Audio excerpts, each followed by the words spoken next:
Hello friend, आज हम discuss करेंगे क्लास 10th के कोऑर्डिनेट ज्योमेट्री के बारे में। और ये हम फॉलो करेंगे एनसीईआरटी की बुक, जो कि अभी क्लास 10th में एनसीईआरटी की बुक जो है तो ये है। तो इस बुक से हम फॉलो करेंगे और सबसे पहले स्टार्ट करेंगे कोऑर्डिनेट ज्योमेट्री। उसके कंसेप्ट देखेंगे, फिर उसके one by one example questions देखेंगे, फिर हम एक्सरसाइज पे चलेंगे। ठीक है, तो ठीक है फ्रेंड्स, स्टार्ट करते हैं। तो सबसे पहले हम डिस्कस करते हैं कि कोऑर्डिनेट ज्योमेट्री पढ़ने के लिए हमें किन किन चीज़ों का पता होना चाहिए। ठीक है, तो आपने पिछली कक्षाओं में पढ़ा होगा, पिछली क्लासेस में, कि नंबर लाइन क्या होता है। ठीक है, तो नंबर लाइन आपने देखा होगा कि यहाँ पे एक जीरो होता है और जीरो के राइट हैंड साइड में सारे पॉजिटिव नंबर्स होते हैं।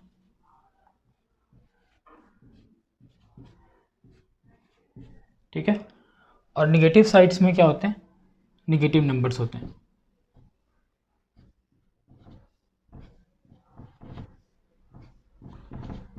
ठीक है, और आपने ये भी देखा होगा कि हम नंबर को कैसे लोकेट करते हैं इस नंबर लाइन के ऊपर। तो जैसे कि अगर आपको 4 लोकेट करना है +4 तो ये पॉइंट होगा, आपको -3 लोकेट करना है तो ये पॉइंट होगा। ठीक है, तो अभी कोऑर्डिनेट ज्योमेट्री में हम क्या देखेंगे? 2D कोऑर्डिनेट ज्योमेट्री, 2D देखेंगे, 2D ज्योमेट्री देखेंगे। 2D means 2 dimensional.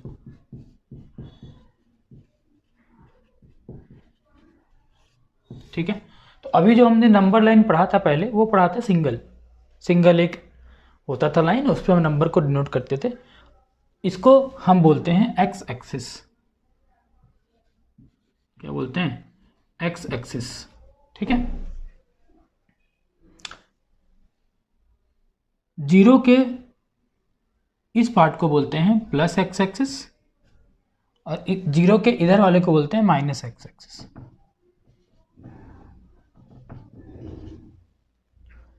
To D geometry में हम क्या करते हैं, एक और एक्सिस की बात करते हैं जिसको हम बोलते हैं वाई एक्सिस। और वाई एक्सिस जीरो से परपेंडिकुलर लाइन ड्रॉ करने पे मिलती है। तो अगर आप जीरो से एक परपेंडिकुलर लाइन ड्रॉ कर दोगे तो ये हो गई आपकी क्या? Y axis. ठीक है, तो ये हो जाता है मेरा +y और ये हो जाता है -y। ठीक है, हालांकि इस पूरे को हम y एक्सिस बोलते हैं। जीरो के एवव +y होता है और जीरो के नीचे -y होता है।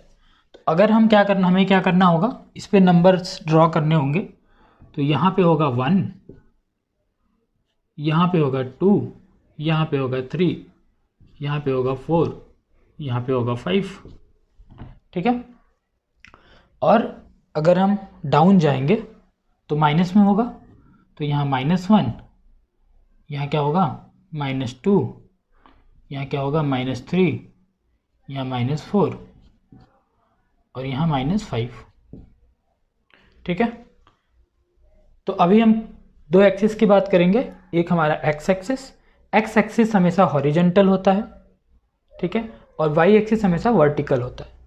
ओके, चलिए, तो हमारे पास जब हमने एक्स एक्सिस और वाई एक्सिस ड्रॉ किया तो मुझे 4 क्वाड्रेंट मिल गए। ये हो गया फर्स्ट क्वाड्रेंट, ये हो गया सेकंड क्वाड्रेंट, ये हो गया थर्ड क्वाड्रेंट और ये हो गया फोर्थ क्वाड्रेंट। ठीक है, ठीक है, इसको बोलते हैं क्वाड्रेंट। फर्स्ट क्वाड्रेंट, ये हो गया second quadrant, third quadrant, fourth quadrant. ठीक है, अब जब हमने एक्स एक्सिस और वाई एक्सिस को बना दिया तो अब हम नंबर्स को कैसे रिप्रेजेंट करेंगे इसके ऊपर। तो हमने बात की कि हमारे पास 2 एक्सिस है, इसका मतलब ये 2 डायमेंशनल है। 2 डायमेंशनल की हम बात कर रहे हैं। तो 2 डायमेंशनल में किसी भी नंबर पॉइंट को रिप्रेजेंट करने का तरीका जो होता है वो होता है एक्स कॉमा वाई। ठीक है, कैसे डिनोट करते हैं, एक्स कॉमा वाई से डिनोट करते हैं। पहला जो वैल्यू होता है वो होता है एक्स का, ठीक है, एक्स एक्सिस का होता है, और सेकेंड वाला जो होता है वही वाई एक्सिस का होता है। ठीक है, अब एक आपको यहाँ बात समझनी पड़ेगी कि भाई 4 क्वाड्रेंट हैं तो चारों के कुछ रूल्स होते हैं। ठीक है, तो अगर हम बात करें फर्स्ट क्वाड्रेंट की, तो फर्स्ट क्वाड्रेंट की अगर हम बात करेंगे तो हम देखेंगे कि ये जो फर्स्ट क्वाड्रेंट है वो इतना पार्ट कवर कर रहा है। बेसिकली एक राइट एंगल है ये, और ये राइट एंगल हमेशा होता है 90 डिग्री का, ये भी 90 डिग्री का होता है, और ये भी 90 डिग्री का होता है, और ये भी 90 डिग्री का होता है। ठीक है, पूरा मिला के 360 होता है। ठीक, तो ये वाला जो हमारा क्वाड्रेंट है वो किन से घिरा हुआ है, एक तो हमारा प्लस वाई से घिरा हुआ है और प्लस एक्स से घिरा हुआ है ये क्वाड्रेंट। इसका मतलब इस क्वाड्रेंट में यक्स की जो वैल्यू होगी वो पॉजिटिव होगी क्योंकि प्लस एक्स है, और क्या होगी, वाई की वैल्यू प्लस वाई होगी। ठीक है, तो इस क्वाड्रेंट में एक्स की वैल्यू भी प्लस होगी और वाई की वैल्यू भी प्लस होगी। ठीक है, इस क्वाड्रेंट में क्या होगी, इस क्वाड्रेंट में होगी ये क्वाड्रेंट किससे घिरा हुआ है, ये क्वाड्रेंट घिरा हुआ है इस वाई एक्सिस से और इस एक्स एक्सिस से। एक्स निगेटिव में है, वाई पॉजिटिव में है, तो पहले क्या लिखते हैं, पहले एक्स लिखते हैं, तो एक्स निगेटिव में है तो माइनस एक्स कॉमा, और वाई पॉजिटिव में है तो प्लस वाई। तो अगर कोई पॉइंट माइनस एक्स में होता है और प्लस वाई में होता है तो वो सेकेंड क्वाड्रेंट में लाई करता है। इसी तरह थर्ड क्वाड्रेंट में देख लें हम, तो थर्ड क्वाड्रेंट की अगर हम बात करेंगे तो ये इस वाले माइनस एक्सिस से घिरा हुआ है और माइनस वाई एक्सिस से घिरा हुआ है, तो इसमें जो हो जाएगा वो minus X comma minus Y हो जाएगा। ठीक है, इस क्वाड्रेंट की बात कर लेते हैं, तो इस क्वाड्रेंट में हम देखेंगे अगर तो प्लस एक्सिस है, प्लस एक्स एक्सिस है और माइनस वाई एक्सिस है, तो एक्स प्लस में होगा और वाई जो है माइनस में होगा। ठीक है, तो अगर कोई पॉइंट आपको दिया रहे, जैसे मैं किसी पॉइंट की बात करूं कि भाई मेरा पॉइंट जो है 2,3 है, ये कहाँ लोकेट करेगा, तो ये कहाँ लोकेट करेगा, किस क्वाड्रेंट में, एक्स की भी वैल्यू प्लस है व वाई की भी वैल्यू प्लस है, तो दोनों प्लस किस में होता है, फर्स्ट क्वाड्रेंट में, तो ये पॉइंट किस में लाई करेगा, फर्स्ट क्वाड्रेंट में लाई करेगा। चलो ये किस में लाई करेगा, फर्स्ट क्वाड्रेंट में। ठीक है, अगर मान लो मेरे पास 3,-2 है तो ये किस में लाई करेगा, ये लाई करेगा, पहले प्लस है बाद में माइनस है, तो पहले प्लस एक्स माइनस वाई किस में होता है, फोर्थ क्वाड्रेंट में होता है, तो ये वाला किस में लाई करेगा, फोर्थ क्वाड्रेंट में लाई करेगा। ठीक है, तो इस तरीके से हम पता लगा सकते हैं कि कोई भी पॉइंट जो है किस क्वाड्रेंट में लाई करता है। ठीक है, अब ये वाला पॉइंट होगा कहाँ, या फिर ये वाला पॉइंट कहाँ होगा वो हम देखते हैं। चलिए, तो हम क्या करते हैं, थोड़ा इसको इरेज कर देते हैं क्योंकि आपको याद रहेगा ही, और छोटा सा इसको हम इधर लिख देते हैं कि भाई इस क्वाड्रेंट में जो वैल्यू आएगी वो आएगी प्लस एक्स और कॉमा प्लस वाई की, इसमें जो आएगी यहाँ पे लिख देते हैं और इसको भी इरेज कर देते हैं क्योंकि ये तो क्लियर हो गया आपको। यहाँ पे जो आएगी वो आएगी माइनस एक्स और प्लस वाई की इस क्वाड्रेंट में, इस क्वाड्रेंट में जो आएगी वो आएगी माइनस एक्स और माइनस वाई की। ठीक है, जिन दो क्वाड्रेंट से घिरा होता है उसके हिसाब से ये वैल्यू लिखते हैं, और यहाँ पे क्या होगी, प्लस एक्स और माइनस वाई। ठीक है, ये होगी। अब हम क्या करते हैं, पॉइंट्स को ड्रॉ करते हैं। ठीक है, तो चलिए पॉइंट्स को ड्रॉ करते हैं। तो मान लो कि हमको जो पॉइंट ड्रॉ करना है वो पॉइंट ड्रॉ करना है 3,2। 3,2 पॉइंट कहाँ पर होगा ये मुझे पता लगाना है। ठीक है, तो मैं क्या करूँगा कि सबसे पहले तो ये तो कन्फर्म हो गया कि ये जो पॉइंट होगा वो किस पर होगा, ये होगा फर्स्ट क्वाड्रेंट में, क्योंकि दोनों प्लस है और दोनों प्लस कहाँ होता है, फर्स्ट क्वाड्रेंट में ही होता है। ठीक है, तो अब चलते हैं, इसको हम ड्रॉ करते हैं। तो पहली वैल्यू किसकी होती है, x की, और दूसरी वैल्यू किसकी होती है, y की। ठीक है, तो चलो पहली वैल्यू x की, मतलब x पे कितना जाना मुझे, 3, तो 1 2 3, यानी यहाँ पे x आ गया, x3 यहाँ पर आ गया, और y कितना है 2, तो y पे 2 जाना है, तो 1 2 y यहाँ पर आ गया। ठीक है, अब x से एक लाइन ड्रॉ करेंगे इस तरह से, और y से कैसे लाइन ड्रॉ करेंगे, और जहाँ पे भी ये पॉइंट मिलेगा उसको हम बोल देंगे कि ये 3,2 है। बात समझ आई? क्या करेंगे हम, x को लोकेट करेंगे और y को लोकेट करेंगे, और जहाँ पे भी ये पॉइंट मीट करेगा x से एक वर्टिकल लाइन ड्रॉ कर देंगे, y से एक हॉरिजॉन्टल लाइन ड्रॉ कर देंगे, जहाँ पे मीट करेगा ये वो पॉइंट होगा। ठीक है, फॉर एग्जाम्पल मुझे जो ड्रॉ करना है वो करना है -1, +3, ये मान लो पॉइंट ड्रॉ करना है। तो ये पॉइंट कहाँ पर आएगा, पहले ये पॉइंट जो आएगा वो आएगा, x माइनस है और y प्लस है, तो x माइनस y प्लस आता है सेकेंड क्वाड्रेंट में, सेकेंड क्वाड्रेंट में पॉइंट होगा वो। ठीक है, इसको ड्रॉ करते हैं। x पे मुझे कितना जाना है, -1 जाना है, तो x पे -1 कहाँ पर है, यहाँ पर है, करेक्ट, और y पे 3 +3, तो y पे +3 कहाँ पर, यहाँ पर है। ठीक है, तो इससे एक ऐसे हॉरिजॉन्टल लाइन ड्रॉ कर दिया और इससे एक वर्टिकल लाइन ड्रॉ कर दिया, कहाँ पे मिलेगा, यहाँ पे, यानी ये जो पॉइंट हो गई वो क्या हो गई, -1, +3। ठीक है, तो होप ये क्लियर हो गया होगा आपको कि पॉइंट कैसे लोकेट करते हैं हम क्वाड्रेंट के ऊपर। ये आपने क्लास 9th में पढ़ा भी होगा, मैंने बस एक रिवाइज कर दिया, याद दिला दिया आपको कि कैसे ये क्वाड्रेंट्स बटे होते हैं 4 पार्ट में, और कैसे कैसे इसके वैल्यूज़ जो हैं निकलते हैं, कि ताकि आपका रिवाइज हो जाए और जब हम आगे डिस्कस करें चीज़ों को तो वो क्लियर रहे। चलिए आगे हम बात करते हैं डिस्टेंस फार्मूला की। ठीक, तो यहीं पे देख लेते हैं डिस्टेंस फार्मूला। डिस्टेंस फार्मूला का मतलब ये हुआ कि अगर आपका 2 पॉइंट है, ठीक है, जैसे मान लो कि x1, y1 एक कोई पॉइंट है इस क्वाड्रेंट के ऊपर, 2D क्वाड्रेंट के ऊपर, ठीक है, और एक और पॉइंट है मेरा, ये मान लो x1 और y1 पॉइंट यहाँ पर है, और x2 और y2 पॉइंट जो है मान लो यहाँ पर है। ठीक है, तो इन दोनों के बीच की जो डिस्टेंस होगी, डिस्टेंस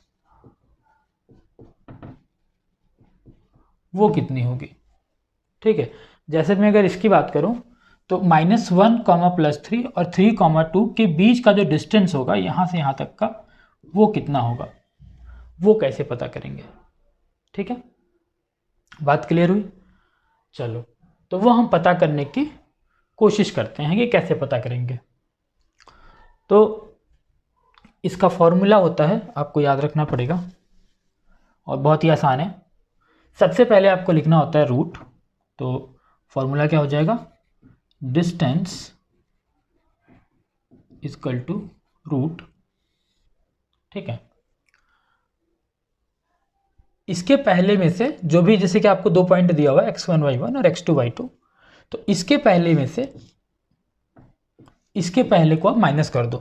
पहला इसका क्या है, x1, और इसका पहला क्या है, x2, तो इसको माइनस कर दो, x1 माइनस x2, यानी पहला माइनस पहला का होल स्क्वायर प्लस दूसरा माइनस दूसरा का होल स्क्वायर, यानी y1 माइनस y2 का होल स्क्वायर। ये जो आंसर आएगा, ये जो फॉर्मूला बनेगा उसको बोलते हैं डिस्टेंस फार्मूला। अगर आपको 2 पॉइंट के बीच का डिस्टेंस निकालना हो तो इस फार्मूले से निकालते हैं, और ये फार्मूला लिखना बहुत ही आसान है। 2 पॉइंट हमारे पास है x1 y1 और x2 y2, तो हम क्या करेंगे, पहले को पहले से माइनस और दूसरे को दूसरे के माइनस करके और स्क्वायर लगा देंगे, रूट के अंदर लिख देंगे बस। ठीक है, आसान है।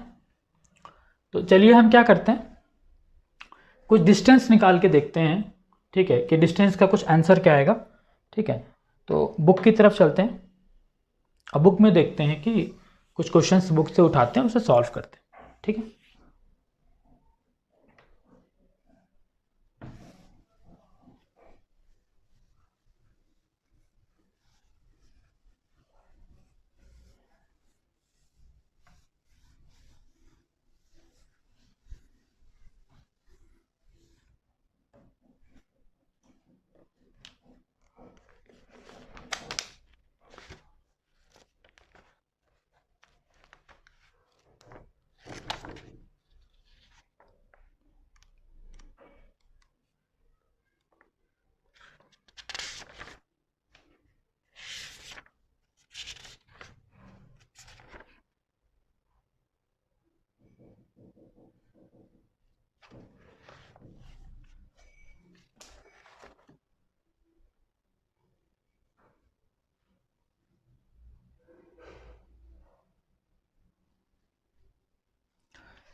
चलिए एक एग्जांपल देखते हैं और इससे पता करते हैं कि क्या डिस्टेंस होगा इन दो पॉइंट के बीच। तो मान लो आपके पास पॉइंट है -1 और 3, ठीक है, और एक और पॉइंट है 1, 2। मुझे पता करना है कि इन दोनों के बीच का डिस्टेंस कितना होगा। ये मान लो आपका x1 पॉइंट है, ठीक है, और ये आपका मान लो x2 पॉइंट है, या फिर मान लो ये x पॉइंट है और ये पॉइंट A मान लो आपसे, ये पॉइंट है और ये पॉइंट B है। ठीक है, तो इन दोनों के बीच का डिस्टेंस कैसे होगा, ये कैसे निकालेंगे। ठीक है, तो चलिए, तो सबसे पहले पॉइंट्स दिए होते हैं, तो ये पहला वैल्यू किसका होता है, x का, और ये किसका होता है, y का। ठीक है, ये भी पहला x का और ये y का। ठीक है, ये पहला पॉइंट है तो मैंने 1, 1 लगा दिया। ठीक है, और ये दूसरा पॉइंट है तो 2, 2 लगा दिया। ठीक, चलो x1 की वैल्यू कितनी होगी, -1, और y1 की वैल्यू होगी 3, x2 की वैल्यू होगी 1 और y2 की वैल्यू होगी 2। ठीक, अब मुझे क्या निकालना है,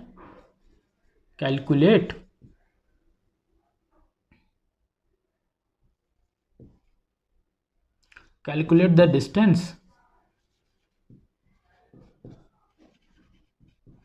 बिटवीन A एंड B। मुझे A और B के बीच का डिस्टेंस निकालना है। तो डिस्टेंस निकालने के लिए फॉर्मूला क्या होता है, डिस्टेंस मैंने बताया हुआ है, पहला माइनस पहला का होल स्क्वायर, यानी x1 माइनस x2 का होल स्क्वायर। इसका पहला x1 है, इसका पहला x2 है, प्लस y1 माइनस y2 का होल स्क्वायर। ठीक है, चलो तो x1 माइनस x2, तो x1 की वैल्यू कितनी है, -1, तो -1 लिखेंगे इधर। फिर बीच में क्या लगाना है, मुझे माइनस लगाना है। फिर x2 की वैल्यू कितनी है, 1 है, का होल स्क्वायर। क्लियर, चलो प्लस y1 की वैल्यू कितनी है, 3 है, माइनस y2 की वैल्यू कितनी है, 2 है, का होल स्क्वायर। ठीक है, अब चलो इसको सॉल्व करते हैं। तो -1 कितना हो गया, -2। ठीक है, प्लस 3 - 2 1। ठीक है,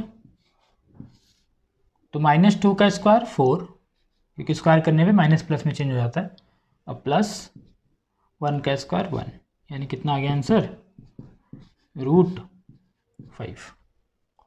तो इन दोनों के बीच का जो डिस्टेंस होगा, डिस्टेंस मतलब A से B का, ए बी जो होगा वो कितना आ जाएगा, वो आ जाएगा √5। ठीक है, तो होप आपको ये क्लियर हो गया होगा कि क्वाड्रेंट्स क्या होते हैं, एक्स एक्सिस क्या होता है, वाई एक्सिस क्या होता है, फिर पॉइंट्स कैसे लोकेट करते हैं हम एक्स एक्सिस वाई एक्सिस के ऊपर, फिर अगर मुझे किसी दो पॉइंट्स का डिस्टेंस निकालना हो तो वो कैसे निकालते हैं। ठीक है, फिर उसके बाद एक हमने एग्जांपल लेके देखा कि अगर मुझे ए और बी के बीच का डिस्टेंस निकालना है तो कैसे निकालेंगे। ठीक है, हम अगले वीडियो में देखेंगे कि हम प्रॉब्लम्स लेंगे बुक से और वहाँ पे हम सॉल्व करेंगे, वहाँ पे सॉल्व करने की कोशिश करेंगे और देखेंगे कैसे सॉल्व करते हैं प्रॉब्लम्स उसके। ठीक है, तो चलिए चलते हैं, मिलते हैं नेक्स्ट वीडियो में।